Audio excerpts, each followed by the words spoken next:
Good morning! Hello classmates! My report would be about all types of packaging. In recent decades, packaging and containers have become an essential elements in food purchases. The food is packaged and packed with the aim of being transported and stored. That is only if it is a container. But the container must protect what it sells and sell what it protects. From the business perspective, the appearance of packaging is particularly important because it identifies the product and in the distribution chain and differentiates it when it reaches the consumer. Next, the most used materials in the food industry are detailed plastics, glass, metals, and wood and its derivatives. Now we go to the benefits of packaging. The advantages and disadvantages of packaging depend partly on the person's role in the manufacturing, marketing, and consuming process. To manufacturers, packaging is an added but necessary expense. Marketers see packaging as a design and information opportunity, while to consumers, it's something to discard. Increasingly, many people are encouraging limiting excessive packaging and using more materials that will biodegrade or can be recycled. Next is the advantages of packaging. Let's see what are the considered advantages. First, the primary packaging advantage is to protect the product in various ways. These are keeping products fresh longer. Many food products from bread to cookies stay fresher when sealed in packaging. Second is preventing breakage and wear and tear. Packaging keeps fluids like ink and perfume from evaporating. Paper becomes discolored and glue unusable when exposed to the air. Diba, when we are having the product covered, usually it keeps its freshness. Then also it prevents from breakage, especially if it is very sensitive. Third is it makes shipping easier. There are distinct advantages of packaging in logistics, and items that are not boxed can be stacked and transported more easily than those that are loose. Next is the variety of materials. Manufacturers can choose from paper, cardboard, metal, and many types of plastics. Metal and plastics offer the most protection, but cardboard and paper can provide additional protection inside the package, and plastics can be molded to encase products as needed.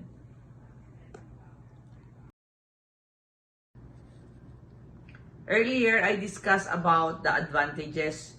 Of course, in every advantages, there are also things that to be considered disadvantages. And what are the disadvantages of packaging? First is cost increases product pricing. The more it is cost to package a product, the higher the consumer price will be, since manufacturers must pass the cost along to the consumer or make less profit. Durability of some materials. Generally, the cheapest materials are also the least durable, like paper and plastics. One of the disadvantages of flexible packaging, such as paper, cardboard, and thin plastics, like those that allow windows to see the product, is that they can be crushed, dented, or torn during shipping or when handled in the store. Hard plastics and metal will hold their shape and protect the product. There is also the disadvantage will be also difficulty of recycling. Recycling is a dilemma for all packaging. Some communities don't provide recycling. Those that do require households to follow rules such as collapsing boxes, making sure items are clean of food debris, and leaving lids on or removing them, etc. When people don't follow these rules, it requires manual handling of materials, which is costly and slow down the process. And last is the packaging requires extra room in shipping, while square and rectangular shaped boxes stacked nearly and efficiently, they do take up more room. Packaging increases the size and weight of the product overall. So when shipping large quantities of product. Now let's see on the analysis of how packaging really affects market. Packaging is a marketer's creative canvas. It's the ideal surface for placing marketing messages that encourage purchase information about what's inside, slogans, and highlighting the manufacturer's name and logo. Some plastics are naturally clear or white and can be used as is by simply molding into the desired shape and applying a colorful label. They can be painted actually elaborately or left in their natural state to appear simplistic or back to nature as a selling point. Plain brown cardboard, for example, is used for its stark contrast to thick, lightly colored packaging. In packaging, you have to make decisions. So usually manufacturers have tough choices to make, whether to use materials that are the most durable or the most easily biodegraded. They aim to be good stewards of raw materials for their own ethics, public perception of, or both, using no more than is necessary while making their packaging appealing and saving money to keep their products' cost from increasing. Now let's go on plastics. These are one of the types of packaging. Plastics are organic polymeric material that can be molded into the desired shape. The lightness and versatility of these have been confirmed over decades in the processing and packaging of food. Plastic containers and packaging protect against the contamination of food and offer adequate mechanical strength. Due to a lower cost and lower energy consumption during manufacturing, plastics have replaced traditional packaging materials.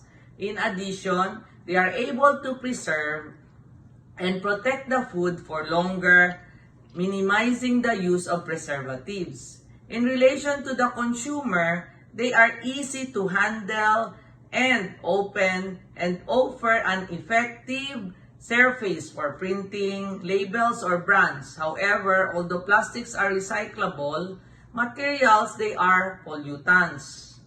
In the plastics manufacturing process, there are many varieties of plastic resins, with the most used being like the PVC or polyvinyl chloride.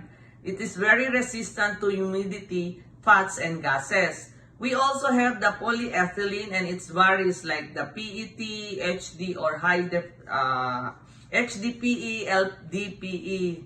The development of the plastics range has revolutionized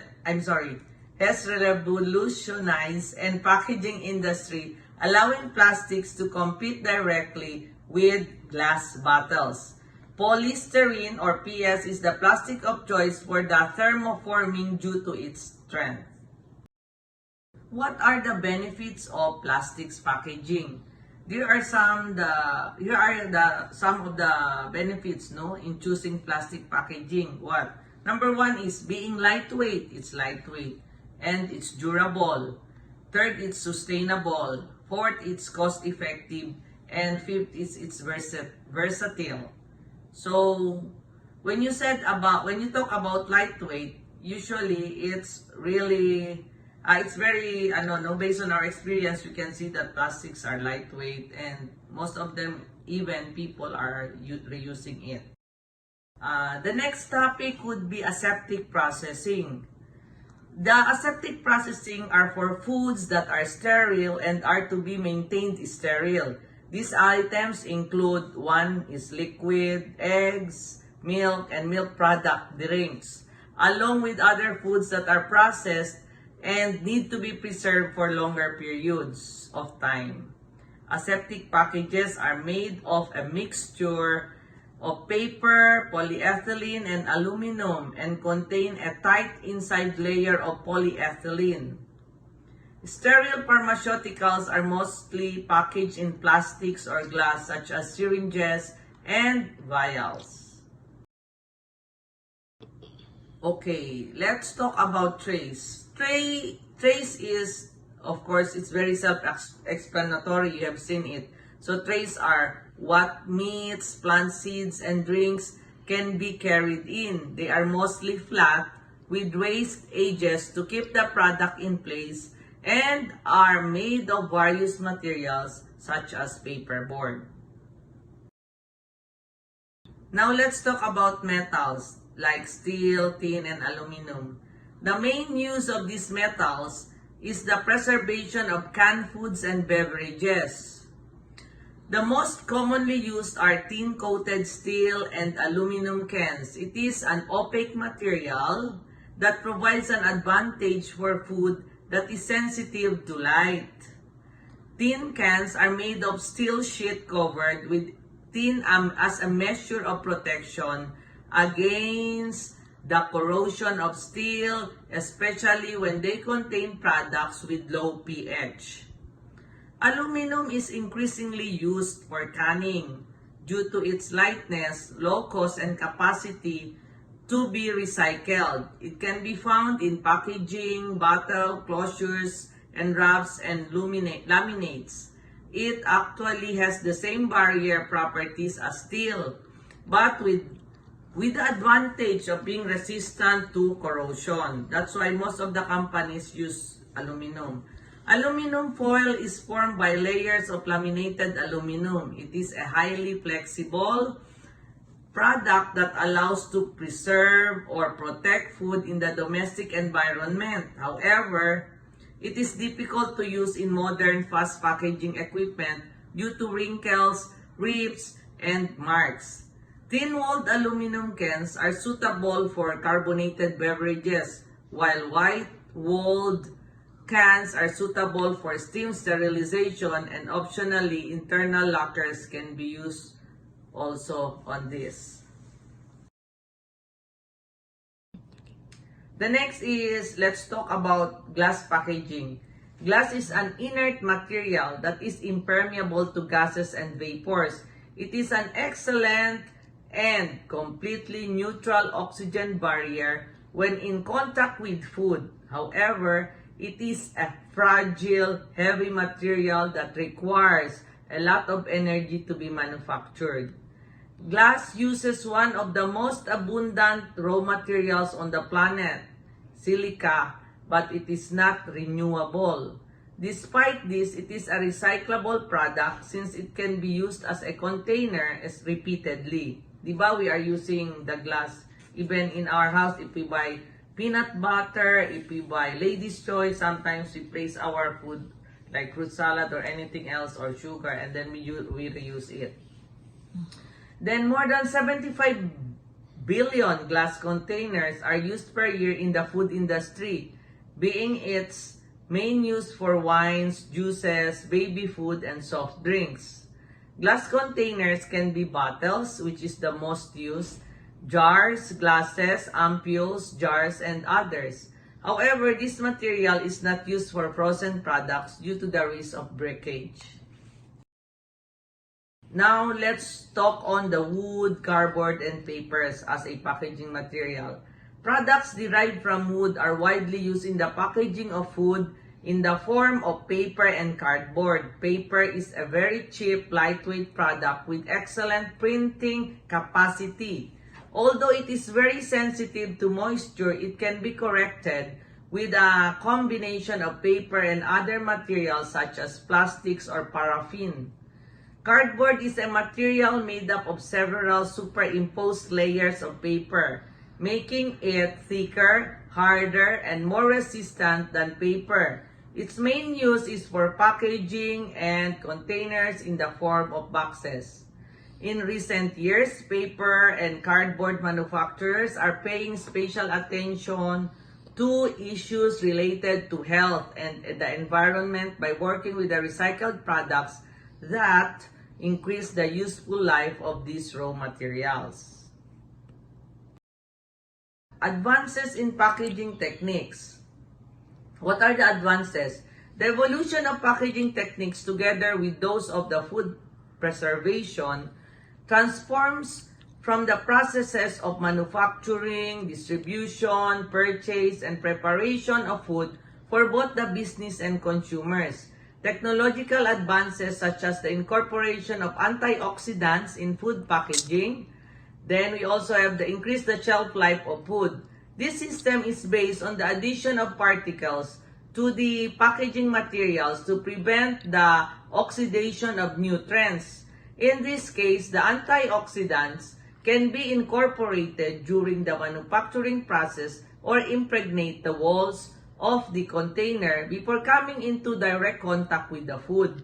In short, it is important to choose the appropriate packaging and container material for each food to be conserved, taking into account the transport circumstances and storage conditions to which it is going to be subjected. Talking about packaging, I would like also to discuss about packaging machines. If before there are usually a manual, on this decade or on this time, there are a lot of packaging machines that are available. The choice of packaging machinery requires consideration of technical capabilities, labor requirements, worker safety, maintainability, serviceability, reliability, and ability to integrate energy usage, equality of outgoing packages, and qualifications, for example, for food or pharmaceuticals. Throughout, what's the throughput, its efficiency, productivity, and ergonomics at a minimum. When you also consider packaging machinery, you should also consider what type of packaging machines may be used of the following types, like the auto-coding.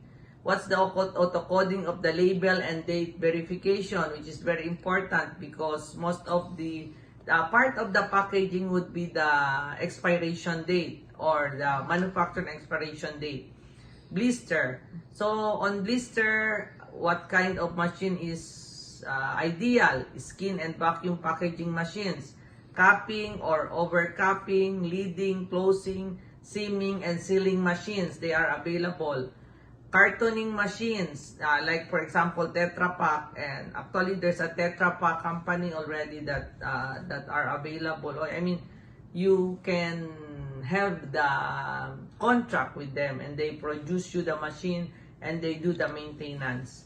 Case and tray forming, packing, unpacking, closing and sealing machines. Of course, we also have that check weight machines or check weighing machines. We also have the cleaning, sterilizing, cooling, and drying machines, diba? There are some products that they really need this. We also have conveying and accumulating machines. We have the feeding, orienting, and placing machines. We have the filling machines for liquid and powdered products.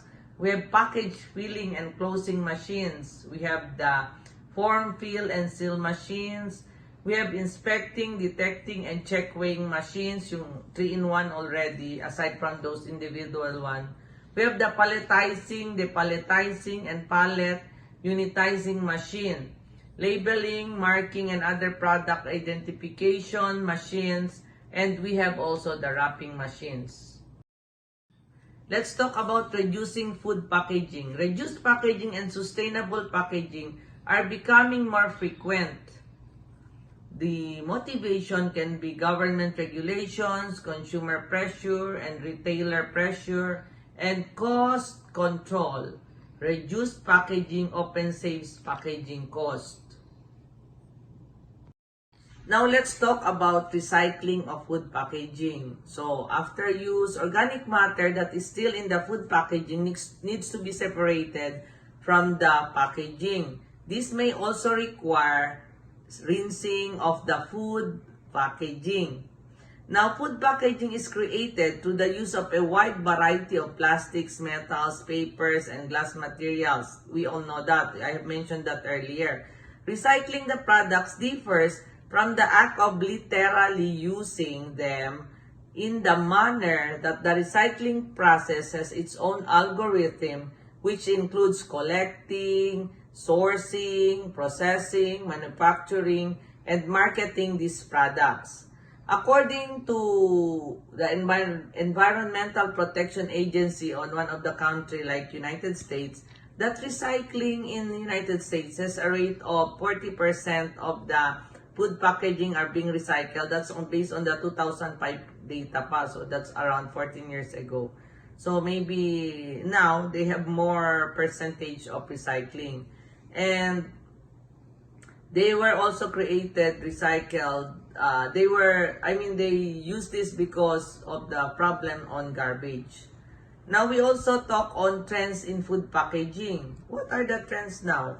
So, numerous reports that industry associations agree on the use of smart indicators. There are a number of different indicators with different benefits for food producers, consumers, and retailers. Temperature recorders are used to monitor products shipped in the cold chain and to help validate the cold chain. Digital temperature data loggers measure and record the temperature history of food shipments. They sometimes have temperature displayed on the indicator or have other output like lights, etc. The data from a shipment can be downloaded like by cable, RFID, or others to a computer for further analysis. This helps identify if there has been temperature abuse of products and can help determine the remaining shelf life. They can also help determine the time of temperature extremes during shipment so corrective measures can be taken. Let's talk about food safety and public health. It is critical to maintain food safety during processing, packaging, storage, logistics. This includes the cold chain or even in the sale and on the use. Conformance to applicable regulations is mandatory. So some of the country-specific such as the U.S. Food and Drug Administration, and of course, even in the Philippines, we have actually food safety to observe. Certification programs such as Global Food Safety Initiative are sometimes used.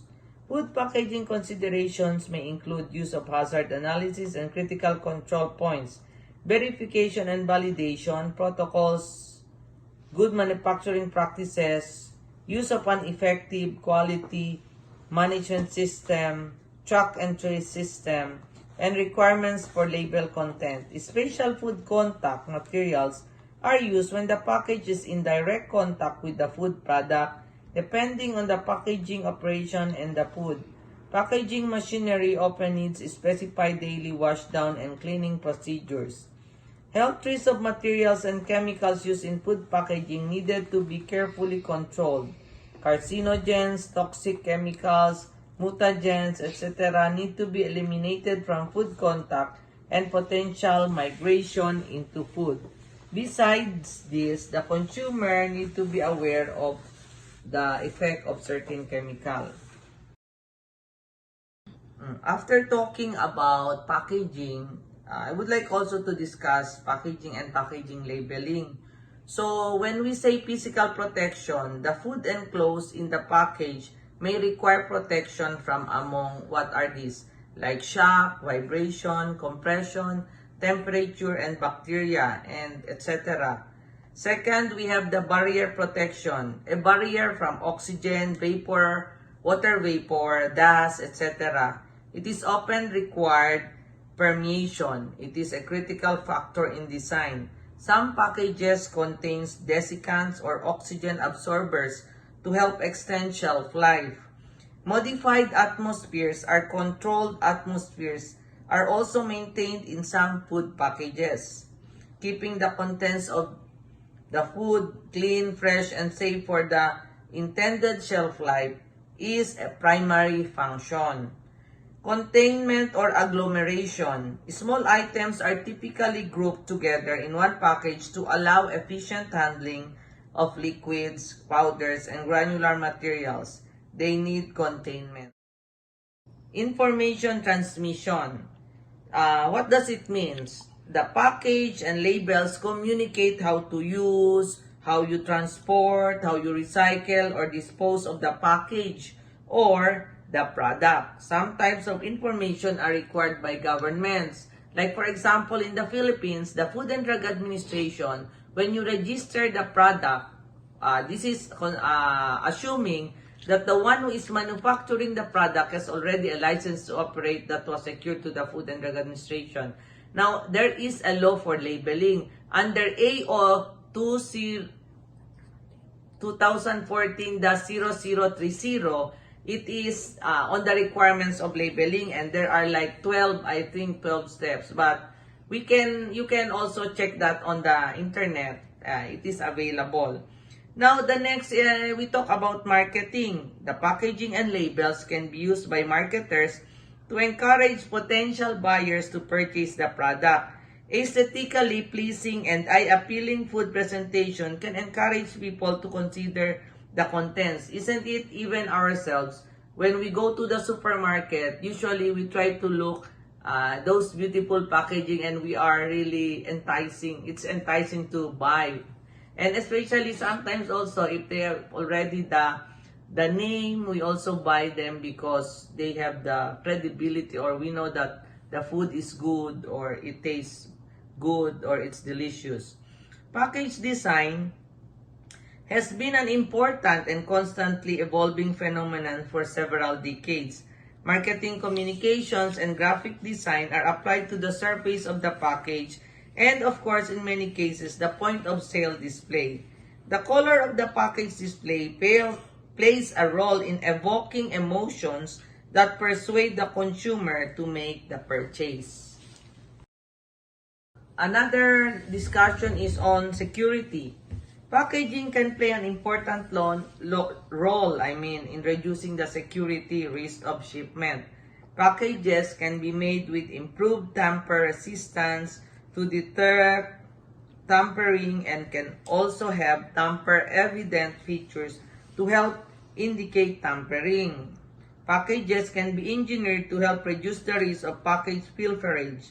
Some package constructions are more resistant to pilferage, and some have pilfer indicating seals, so we will know if there is pilferage. Packages may include authentication seals to help indicate that the package and contents are not counterfeit. This is very important. Packages also can include anti-theft devices such as dye packs, RFID tags, or electronic article surveillance tags that can be activated or detected by devices at exit points and require specialized tools to deactivate. Using packaging in this way is a means of retail loss prevention. Convenience. Of course, packages can have features which add convenience in distribution, handling, stacking, display, sale, opening, and reclosing, use and reuse.